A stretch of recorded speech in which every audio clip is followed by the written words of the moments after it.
Hi friends, welcome to my channel. ಆಸೆ ಧಾರಾವಾಹಿಯಲ್ಲಿ ಏನಾಗ್ತಾ ಇದೆ ಅಂತ ಹೇಳಿ ತಿಳಿದುಕೊಳ್ಳೋಣ ಬನ್ನಿ.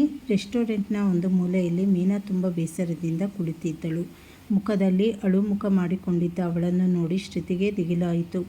ಮನೆಯವರೆಲ್ಲರೂ ತನ್ನನ್ನು ತಪ್ಪಾಗಿ ತಿಳಿದಿದ್ದೀರಲ್ಲ ಎಂಬ ನೋವು ಮೀನಾಳನ್ನು ಕಾಡುತ್ತಿತ್ತು. ಶ್ರುತಿ ಹತ್ತಿರ ಬಂದಾಗ ಮೀನಾ ತನ್ನ ಮೌನ ಮುರಿದಳು. ನೋಡು ಶ್ರುತಿ, ಮನೆಯಲ್ಲಿ ಎಲ್ಲರೂ ನನ್ನನ್ನು ದ್ವೇಷಿಸುತ್ತಿದ್ದಾರೆ. ನಾನು ಆ ರೋಹಿಣಿಯ ಸತ್ಯವನ್ನು ಮುಚ್ಚಿಟ್ಟಿದ್ದು ಅವಳಿಗೋಸ್ಕರ ಅಲ್ಲ, ಆ ಮಗು ಕೃಷ್ಣನ ಭವಿಷ್ಯ ಹಾಳಾಗಬಾರದು ಅಂತ.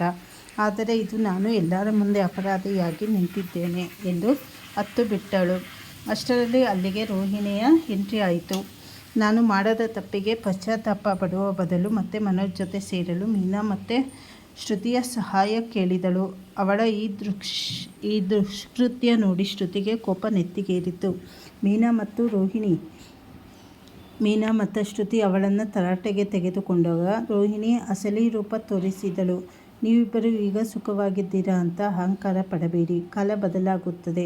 ನನ್ನ ಬಾಳನ್ನು ಕಿತ್ತುಕೊಂಡ ನಿಮಗೂ ನನ್ನ ಪರಿಸ್ಥಿತಿ ಬರುತ್ತದೆ ಎಂದು ಶಾಪ ಹಾಕಿ ಅಲ್ಲಿಂದ ಅಬ್ಬರಿಸುತ್ತಾ ಹೊರಟು ಹೋಗುತ್ತಾಳೆ.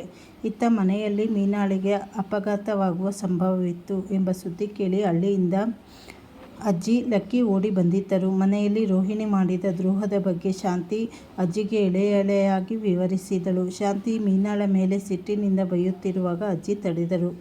ಶಾಂತಿ, ಮೀನಾ ಯಾವತ್ತೂ ಕೆಟ್ಟದನ್ನು ಯೋಚಿಸುವವಳಲ್ಲ. ಅವಳು ಏನೇ ಮಾಡಿದರೂ ಅದು ಒಳ್ಳೆಯ ಮನಸ್ಸಿನಿಂದಲೇ ಮಾಡಿರ್ತಾಳೆ ಎಂದು ಮೀನಾಳ ಪರವಾಗಿ ನಿಂತು ಸೂರ್ಯ ಮತ್ತು ಶಾಂತಿಗೆ ಬುದ್ಧಿ ಹೇಳಿದರು. ಮತ್ತೊಂದೆಡೆ ಮನೋಜ್ ಪೂರ್ತಿ ಹತಾಶನಾಗಿದ್ದ. ಅಜ್ಜಿಯನ್ನು ಕಂಡವನೇ ಮಗುವಿನಂತೆ ಹತ್ತುಬಿಟ್ಟ. ನನ್ನನ್ನು ಎಲ್ಲರ ಮುಂದೆ ಜೋಕರ್ ಮಾಡಿದಳು ಲಕ್ಕಿ ಎಂದು ತನ್ನ ನೋವನ್ನು ತೋಡಿಕೊಂಡನು. ಮಗನ ಈ ಸ್ಥಿತಿ ಕಂಡು ಶಾಂತಿ ಒಂದು ಕಠಿಣ ನಿರ್ಧಾರ ತೆಗೆದುಕೊಂಡಳು.